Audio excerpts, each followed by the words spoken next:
Hi everyone, welcome to week 5 of your technical math course. This week we're going to be covering chapter 3. Chapter 3 is all about solving equations, and we're going to look at several different pieces of that process. The first thing we're going to be looking at is how to simplify expressions and combine like terms. This is the first step in solving any equation. We're going to want to make sure we have everything put together that we can. We want it as simple as possible to work with. And then we're going to look at the addition and subtraction properties of equality and the multiplication and division properties of equality. Each of these are the opposite of the other. So addition is the opposite of subtraction, multiplication is the opposite of division. And then we're going to look at solving equations with all of those different things involved. So multiple different steps. And then last but not least, we're going to look at different applications of problems. In other words, word problems where we would be solving equations. So the first thing you have to understand is what is a term. Because if we're going to simplify and combine like terms, we need to know what a term is. And a term is just a product or quotient of numbers and variables. So it's just several things put together. Okay, so we might have a letter and a number, things like that. When you separate them with pluses, minuses, so multiplication, division, that's when we call it an algebraic expression. So let's just look at this. We have an expression here, negative 8x to the third plus xy minus 40. Each of these pieces is a term.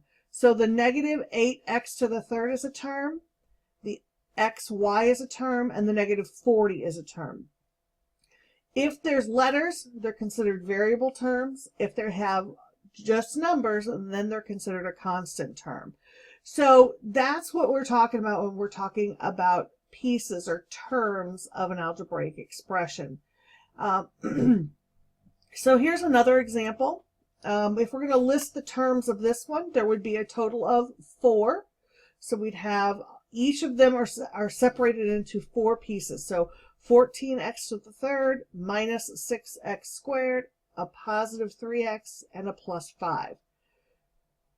When we talk about the coefficient of a term, the coefficient is that number in front of the letter. So using this same example, if we identify the coefficients, the coefficient in the first term is 14. In the second term, it's negative 6. In the third term, it's 3. And in the last term, it's 5. So once we start looking at combining terms, we have to look at the variable portion in order to determine which one are like terms. So here's an example. If you look at these 4 that are listed, the only 2 that are like terms are the negative 6x and the 4x because they have the same variable. And in order to combine those terms, we just combine the number portion.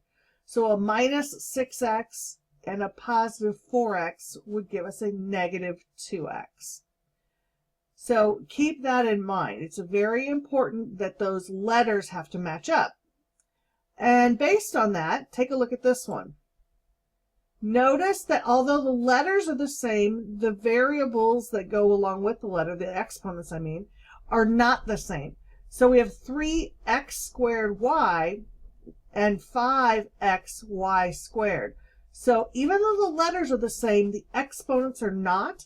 So these are not considered like terms. So that is really important when you are looking at this first section. Now, once you have all of these, the idea of like terms and gathering terms and all of that together, and you can do all of that, then we're going to start working with some of the different properties. So the properties are the commutative property of addition, commutative property of multiplication, associative property of addition, associative property of multiplication. The distributive property, so distributing the number amongst everything within the parentheses. So those are all going to be, again, very important in getting those expressions simplified. Once you manage all of those things, then we're going to start using them to actually solve the equations. So once we solve once we get them all gathered together the way we like them, so that we have as few extra things in there as possible, so no parentheses, we don't have the things listed several times if they've got the same variable, all of that stuff. So once we've got it all cleaned up and we're able to move on, we're going to use all of those skills to solve equations. Now, an equation is different from an expression because it has an equal sign. So basically, an equation is something that says that two pieces are equal to each other, and it's got to have an equal sign. If there's no equal sign, there's no equation. And then to solve an equation means that we're going to find a number that if we put it in for the variable, it makes the statement true. It makes the equation work. So it's really important that you understand that you want to make sure that the equation is working. That's the whole point of the solution. So here's an example where they're just going to say, does this one work? Does the number 6 solve this equation? And the way we check is we put it in.